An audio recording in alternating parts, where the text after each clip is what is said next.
Hi, and welcome to DCO. My name is David Capetti, and in these videos I share with you exercises and techniques that can help you understand the parametric design process. I post videos like this every week. This way you can practice various elements that can be created using this program. To start, we'll go with the simplest exercise. We'll create a line here inside of Rhino. So I'll go here to a polyline. You can also use a line segment, and we'll start here. So I'll click, hold down Shift, and down here on the bottom right, you can see how many feet this line is. So right now we'll just go to 30 feet. I'll hold down Shift to keep it aligned with the X coordinate, and then I'll click. So now that I've created this line segment here, let's bring it into Grasshopper. So I'll double click and go here to curve. So now we've created this empty component, which is a curve component. Now we'll take this line segment, right click here and go to set one curve. What that does is take this geometry from Rhino and brings it into Grasshopper. So now that we've selected here, you see that it turns green. And now if we move it inside of Rhino, well, that it will update here. And now when we select it, it will turn green here. So we'll use this as the example to create an evaluated curve. So what it does, it's going to extract a point from this line segment. Now when we create it here inside of Rhino, we can go ahead and hide it because we've already brought it into Grasshopper. So I'll do Control H to hide it. And now we can use this line segment and we can evaluate the curve. So when we go here at the top and you look at the panels, we see curve, analysis, and here we have different ways of selecting where a point along that curve. The one that I typically use is called curve. Let's go here, make sure that it's the correct one. Evaluate curve. So when I select this, now we can take this line segment and extract a point. So I'll select this, go here to curve, and for parameter, I'll create a slider because we need to tell it in which point along the line do we want to extract a point. So I'll go to 0.500 to create multiple decimal points, so it's a little bit more subtle the way that we change it.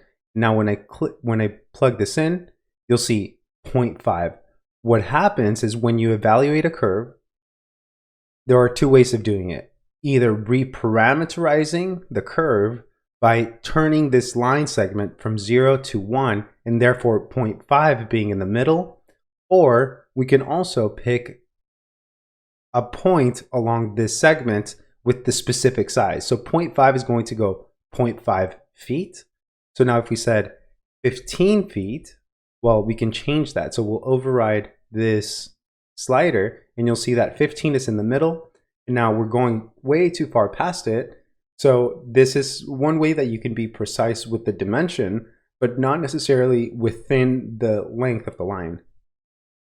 The one that we'll be using is this one, 0.5, but what happens is right now the curve is not reparameterized, which means that it's not going to turn this from 0 to 1. It's going to be from 0 to 30, and it's going to pick that line. Now we'll change this to 0.5. But look at this. Once I right click on curve and go to reparameterize, you'll see that it turns this line from 0 to 1 and it puts it at 0.5, which is in the middle. And this is something that you'll see here in parametric design is typically you can use specific dimensions, but you could also use proportions. So half of the distance of the entire length. And that's what's happening here. We're picking half the distance from the entire length from 0 to 1. And so this is one way that we can pick it. Now we can pick more than one point. That's one of the cool things about this is we can say 0.3. We can also create a new slider. So I'll slide this down, tap Alt, and I'll hold down Shift to add another input. So now we have 2 points at 0.3. So if I went to 0.5, and then I create another copy down here, hold down Shift, and I went 0.7. So we've created these 3 points along this line segment.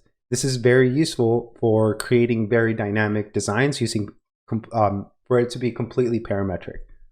Now, so far we've created this curve that is technically shown. If I show it here, we can move it to any place. So this is how you can use Rhino geometry to tie it to Grasshopper and move it around. But sometimes you do want it to be fully parametric. So there are things that we can do here, like create a line segment with a specific start point, tangent, and length. So we can say we want to create a line segment in the X direction. I want the length to be 30, kind of like how we had it there.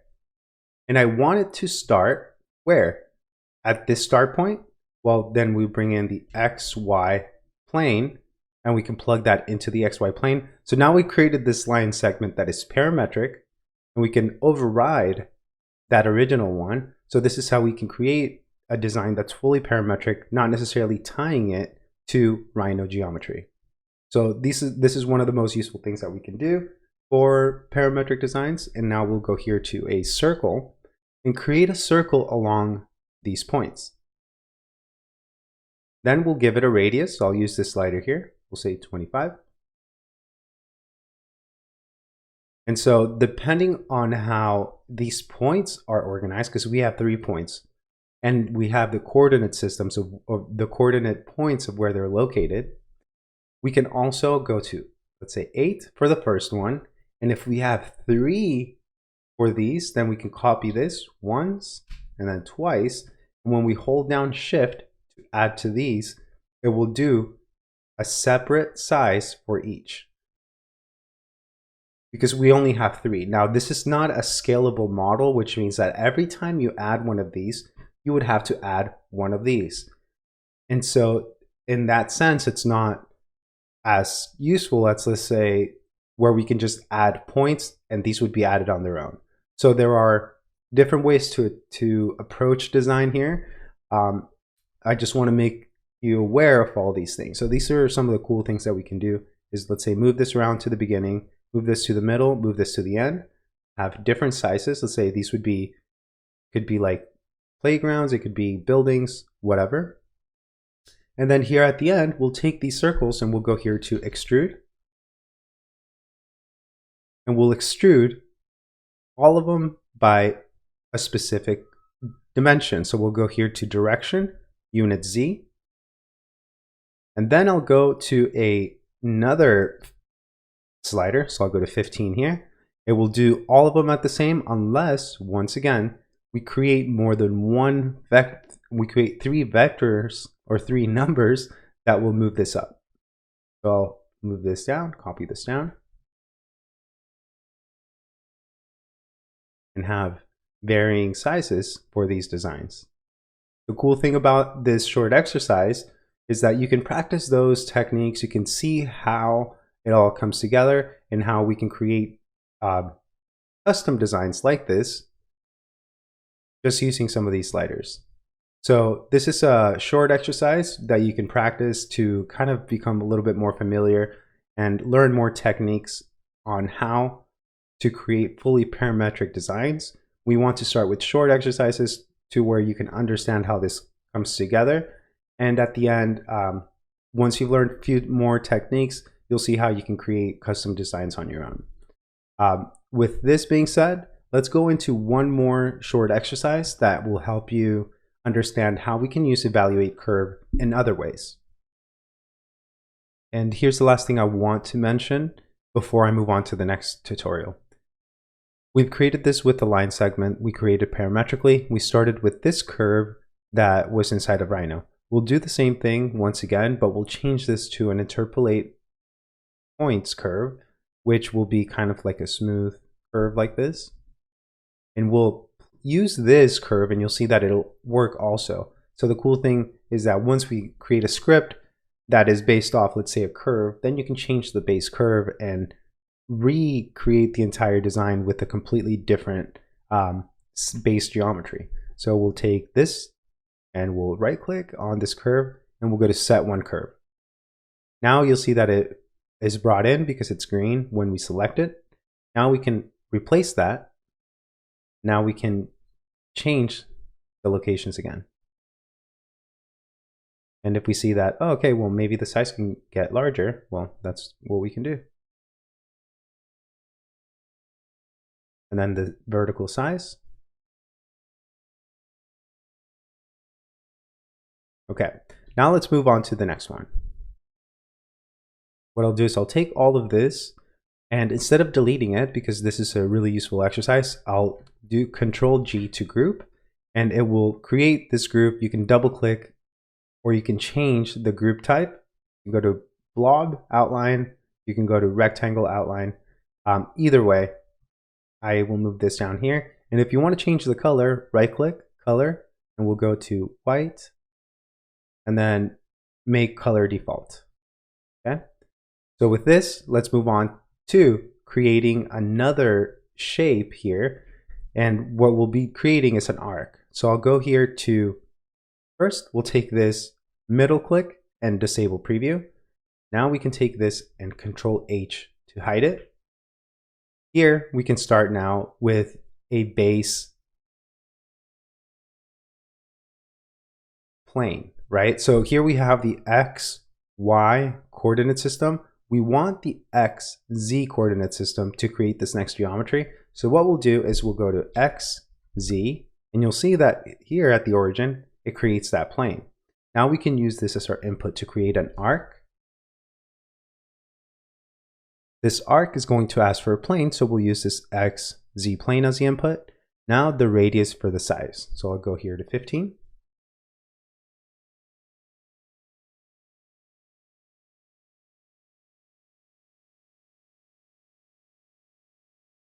Then what I'll do is I'll take this arc and I'll extrude it in the Y direction. So I'll go here to double click, extrude. The same thing that I would do inside of Rhino, I'll do in here. I'll extrude this arc so it'll be the base geometry, and the direction is going to be in the Y direction. So I'll double click, go to Unit Y. Now we'll use a similar slider to the one up here for the extrusion. Now the reason why I want to show you this exercise is because we're going to take this arc and we're going to evaluate it again. We'll go Evaluate Curve. Same as here. We'll use this arc as the input. We want to pick the midpoint, so we'll reparameterize. And the parameter is going to be 0.500, so halfway. Now what we'll do is we're going to create a circle around and overlap some geometries. So what I'll do is where this point is located, I'll create another X, Z plane. So I'll copy this here because I want a reference plane to create a circle. Now with this reference plane, I can create a circle component, which will allow me to create a circle. This plane will be the plane input, and the radius will be the size that I want. So I'll just say 15. Cool. Then with this, I want to create a plane or create a surface on that boundary. So I'll go here to Boundary Surface because we want to turn it into a surface first. Then where this surface overlaps with that curve, we want to extract the geometry. So this is where we're overlapping geometries using overlapping geometries and extracting geometry. So when we have these two overlapping, we want to go to intersect because these two are intersecting. We have an intersected brep. So we'll use brep and curve because we want to intersect this boundary representation, the surface, with this curve. What's the curve? Well, it's going to be this arc. When I plug in that arc and that curve, you'll see that we extract what is overlapping. This is similar to Boolean difference or Boolean union or Boolean intersection actually. And here we can change the size and notice that that curve will increase according to where that overlaps. The reason why we want to do this is so we can move this curve. We're going to move it halfway to the middle. So how do we do that? Well, we're going to move it in the Y direction halfway to 79. So we'll take this and disable the preview on how we extracted it. Now we'll move this curve to the middle. How? Well, we know that we're moving it 79 units to extrude it. So if we do 79 divided by 2, it will create, the vector is going to be divided by 2, so this will go into the motion. Now with this, we can increase the size, and we can create this dynamic design. And I've had a tutorial where I kind of go over this. It's a little bit more complicated, but this one shares with you how we can extract geometry with overlapping things like this to create openings. So now we'll take this and we'll move it in the Y direction and then extrude it twice as much so it can be moved down the center. There's actually 2 ways of doing this. So we'll do it the simplest way. We'll go to move. In which direction? Well, in the Y direction, we see that. So we'll go here to unit Y. Then the factor, so I'll go to 15.00. And if we want it to go in the opposite direction, well, we'll copy this here. We'll create a negative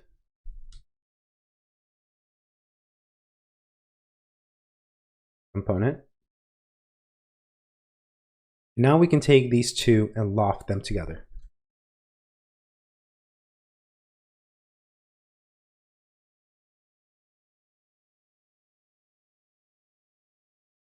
And we'll disable the preview on the middle here. And so what it does is it goes 20 from the center to the outside. So technically it's going to be 18 times 2. So we can also do 18 divided by 2, and that will give us the true overall length. So when you extrude something from the middle, you divide it by 2 because it would be doing it twice as much. And so now that we have this the outside surface, and then the overall structure, let's take a look at what it looks like when we move the evaluate curve. We can move where that is located because the point that has been evaluated is along that curve.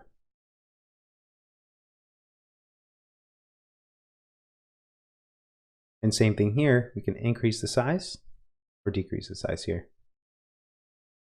Now, since these are planes,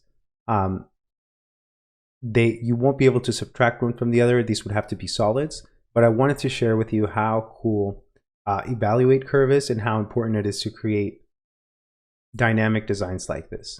So if you have any questions, make sure to let me know. I'll be sharing with you more exercises and techniques to get you closer to understanding how to create parametric designs and how you can use them for all of your stuff.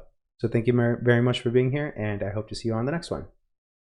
Here's some additional tips that I want to share with you. I almost forgot this and I feel like it's so critical, so let me show you. There are different ways of evaluating a curve, right? We can use evaluate curve with this parameter, but understand that we can also use an empty slider, right? Empty slider is not as accurate as, let's say, a slider like this, because you can actually say 0.5, and here once you move it, it's really hard to get it back to the exact location. So since this is a line segment, we're only going to use this bottom part, and I'll use this as a parameter. And notice that if I move this around using just one, let's say like the X, if this was X and this was Y, we would just be going along the X because it says 0.67. And so this is a way that we can visually, by using an empty slider, move that point around.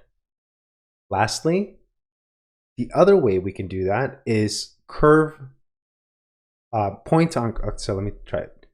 Point on curve. And we can use this as our input.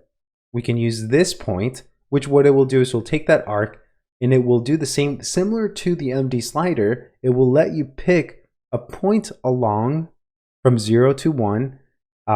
So you don't even necessarily have to reparameterize, but what happens is it, once again, if you try to get to 0.5, it's going to be super tricky. So you'll find me using, if I'm trying to be precise and not so like here where you can visually do it but not necessarily be accurate, you'll find me doing this. So there are different ways that we can extract the point not necessarily only with the slider. We can use the empty slider or point on curve. Those are the other ways of doing it. So this is a little bit of bonus content, but very critical to know that there are different ways of doing it visually with point on curve, and a little bit more precise using this slider.